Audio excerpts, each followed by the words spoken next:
This is the problem with tech. See the top video here? I already did a video and now I've got to redo it again. There's no volume with that. Hopefully there's volume with this one. Tech, I use too much tech and sometimes it backfires on me frequently. But the advantage of that now is I get to do a shorter, more clean version of the issue here. And pausing video just for a second. So I'll cut to the chase on this one. This is for a engineer that I'm going to remain. It's going to remain anonymous, so I have to. I'm talking to the engineer, and not to. And you guys can follow along if you will. All right. So this is what I see in this image. I see where the rebar was. That will be part of my video going out tomorrow, which I'll probably release tomorrow. I think my defect in my video going out tomorrow is I theorized that the rebar was placed this way, a bird's eye view. And for people, the regular people here, you're standing down at the bottom of the below deck at the here's the pool deck above. All right, here's the pool deck above. You're standing downstairs on the lower level, and you're looking this direction, upwards, if you will. The rebar we see, I think it's from the plans, goes like this. It's expect to go out of the wall here and up, and over here some sheet piling. And instead of doing that, I believe in the video I should reveal tomorrow that I believe they laid the rebar in the deck like this. I talk about it in that video, but in reality it appears that they laid it parallel like this, up in the air a bit, so it ends here. The tail of it ends there, so it looks like this, a 90, but so it engages here and here and turned up. It may look like an angle here because of the way I'm doing it, but in reality they're 90s. They're not what I'm projecting there. These are 90s and they're just turned up on their side like 45 degrees. So it would be 45 degrees like this. And they ran them all the way down, turned them up 45 degrees. The hooked intent is there. I don't see any spalling above these tails, the end of the 90s. And so we can say that they were done and they lasted for 40 years with no rust jacking. All right, I see them there. Now let's scroll down to give you further data on that. I theorized they wouldn't go opposite. I said like this. They probably won't do this because then they'll make a hook, etc. Well, I was wrong because it looks like that's the shape of it. Actually, it looks like two of them there. It looks like two of them there, and it looks like they converge. So these go here. Looks like these go here. And when they do the rebar pulls out, it's what's left behind. This one could be, looks like this direction. So rebar and down here somewhere. So it's a little profile. And let's see, going over. There's another one here. So I believe they turned the 90s up.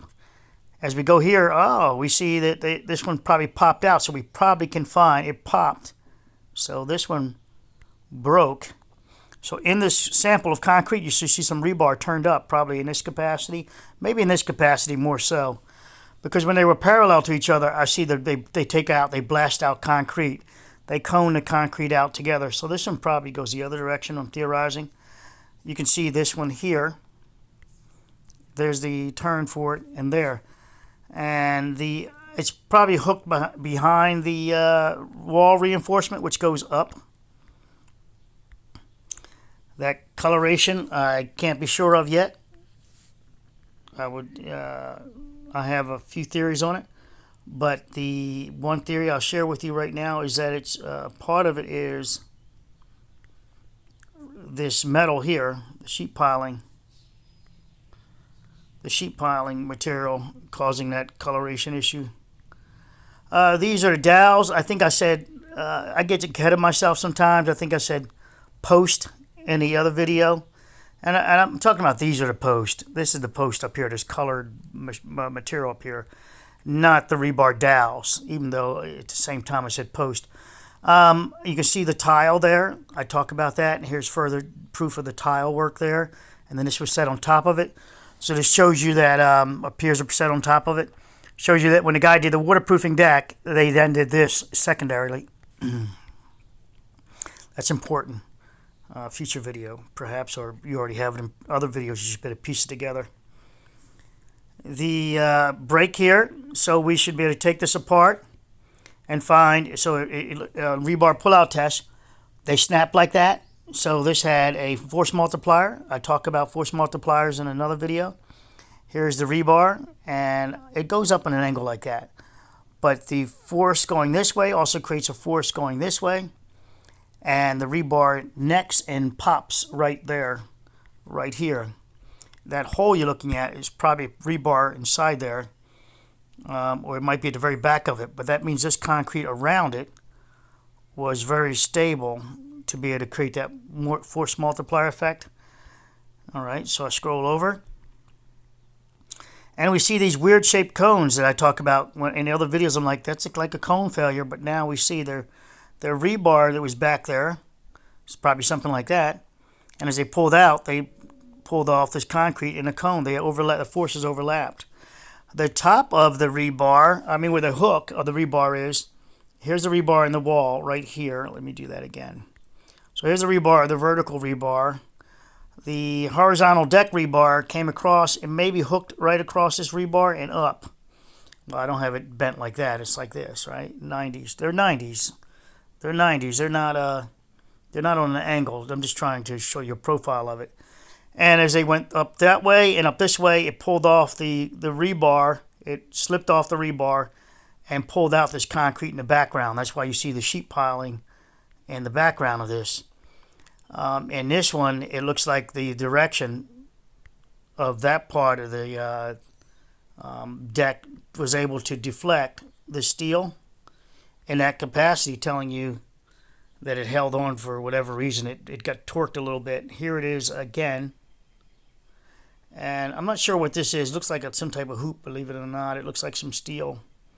But there's that one turned up. And let's see if we can find a couple more. So here is some steel that's bent over. Bent over, bent over, bent over, bent over. It was up around this plane. And I believe when they laid the rebar, I'll talk about in the next video, the top view here. Looking at the top view, the rebar's down. And it's like that. It gives it the ability to pull this rebar away as it pulls away the whole concrete engagement. Obviously, behind each one of these 1, 2, 3, 4, maybe more points behind it like this. So there's the rebar.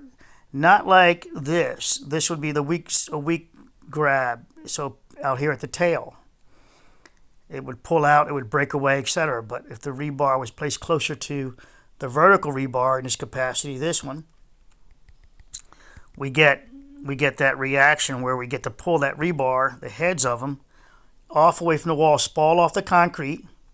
So it spalls off the concrete that was here and rotate down till it releases. Only a little bit of concrete, maybe half an inch or so. I'm sorry. Probably like, I'm thinking of the cover there. The cover there might be over an inch, inch and a half. There's the steel right down here. It's very interesting. I talk about that in future videos, maybe in a private videos I already talked about it. I don't want to give it away here, but I'll give you a little bit. I want you to think of elevation changes with the 87 Park. I did this in a video. It's in a private room that states that that talks about that. It's only 99 cents to join the private room, guys. If you can afford more, there's other options to pay more. But for 99 cents, or you can get over there and donate to the channel and see the other data if you really care about it that much. Not the channel, but care about wanting to know. So this is where this bar probably went. And again, the hooks came and they went around there. And some of them, they did this, and you get less. You get less of this profile of pulling out rebar from the wall, which you can explain the variation. So there's no pull out here, no pull out here. So I would argue that the rebar tails are offset. Allows it to disintegrate, pull out the rebar, and some of the concrete that's there is anchored and butted against the existing slab outside, and also the steel sheet piling here. That creates my force multiplier effect. You're backing up against the wall, it crushes it, and it explodes, if you will. I'm using the word explodes. And we get our fractures like this during deflection of the deck. Here's our witness marks. It means where the steel was. It lines up with the steel above. And some of this, so this is spalling. Let me do my force multiplier for my person here. Hold on. This is concrete. So this is my force multiplier video. Don't think of it as that, but you can if you want. So I want you to take note of the gap here, the wedge, if you will. That means you're going to get as this rotates down, the deflection of the deck, you're going to get a force here countered by the back system of it. So it's a force multiplier. It's like the heel of a hammer, heel of a pry bar, and it's prying out here, the steel up top. So the forces, the leaning of the deck down, the rotation of the deck down creates a force multiplier because it's pushing against here, which is resisted here, which then creates more of an effect of a pry bar effect of pulling your steel apart there. Let's play. Moment. Here's a piece of thread all. As I like to say, all thread. All thread, okay. There's a gap there.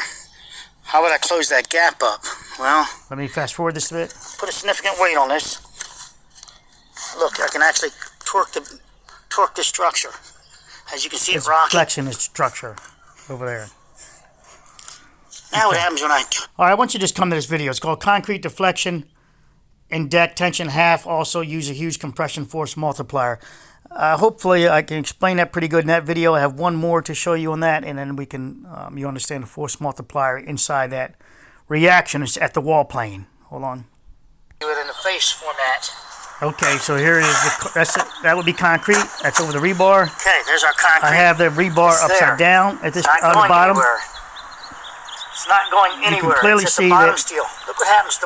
You can clearly see with no top steel, it just pulls away easily. Still a reaction down the bottom there, pushing against the wall there. So it's still a force multiplier, but no steel to grab it at the top. So it's all the work and damage will be done at the bottom, and you know where this is going to go. That would go to the ground. Watch when I flip it around though. Now it becomes top steel. Hold on. Bottom steel. Look, as the deck deflects, see the separation right here? So I'm going to push on that steel.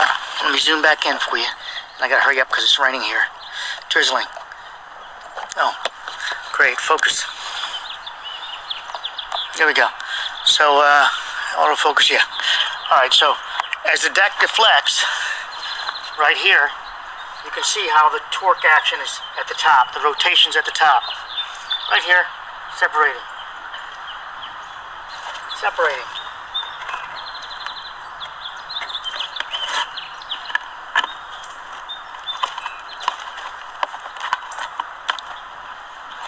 Great. Kind of messed up my own display. Alright, so look, it's there. I'll switch it around this way. I didn't want you to see what the label, the writing on the label. I even forgot what the heck I was doing. There we go. So now I have the steel at the bottom, top steel.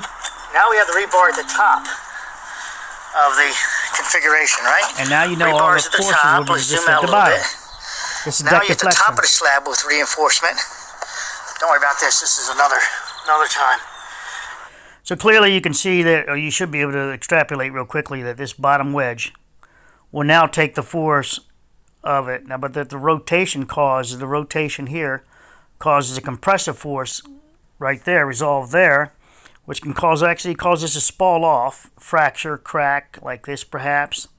Let's go back a little bit. It puts a tension force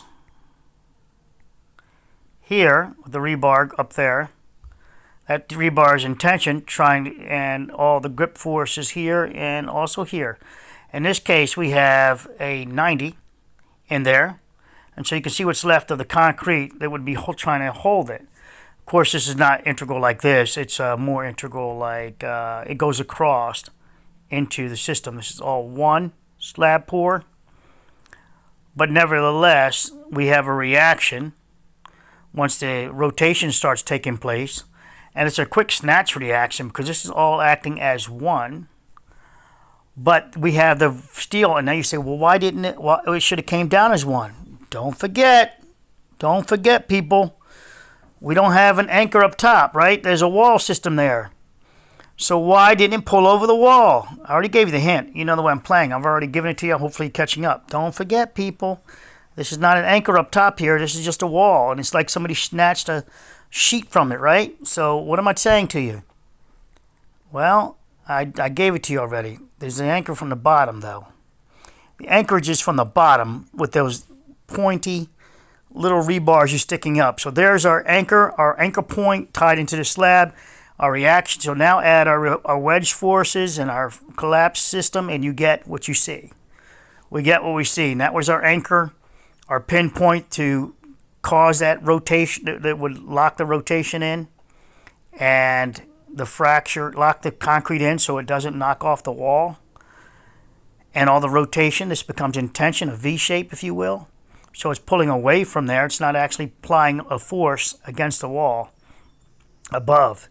It's doing a rotation, so this is going down, and that rotation means it's going away from the wall system above, but it's going towards the wall system below.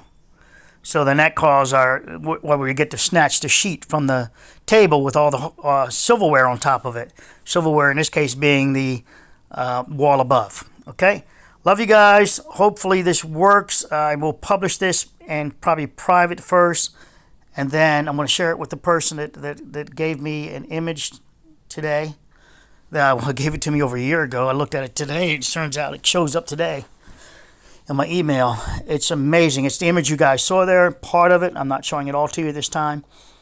And love you all. And if they want to out themselves and say they want recognition, I will give it to them in any form they would want, whether it be a new video, a title of with their name, whatever, however they want to do it. But I think they want to remain anonymous. All right, so we have a shout out to them is what we're doing, a quiet shout out, no names. So again, there's our rotation, our steel that's rotated. There's the grooves of it, the tracks of the tiers. The tracks of the tiers, right there. You can see where the witness mark shows it slid down the wall just slightly. Right there, removing the paint, brushing it off. I mean, it's very, very lightly there. Remember, the wall could have a profile that could be in and out also. The wall is not necessarily as straight as an arrow. So that would cause some of the appearance. Oh, wait a minute, do we have a pushback on the wall where we see holidays, meaning seeing white paint? Or what? Did it skip or pull away? Did the deck do this wavy thing all the way across? Perhaps not. Perhaps the wall isn't flat, and the wall has a little bit of profile to it, and that would automatically give us an illusion or a deceptive belief that we're looking at in and out type deals as far as scratches on the wall. All right, there's the bed, and there's the sand bed. It's clear. It looks like a sand bed to me. It looks like consolidated materials rolled up. Again, there's the angles of the steel. Here, multiple other places. That would be pop steel, where we should still be able to open this up and find steel behind there. Let me see. Yeah, they overlapped. Maybe it's in there. I don't. Maybe. I doubt it. I doubt it's there. That looks like it's popped right here. And this again looks like steel went this way. So there might be some steel behind here still. Could be that way too, but behind there, and I think it just popped there. I'm getting long-winded again. So there's a couple of more places right there. Here and here. Getting long-winded, so I'm going to end the video. Love you, and thanks again. Shout out to the person. Quiet shout out. Bye.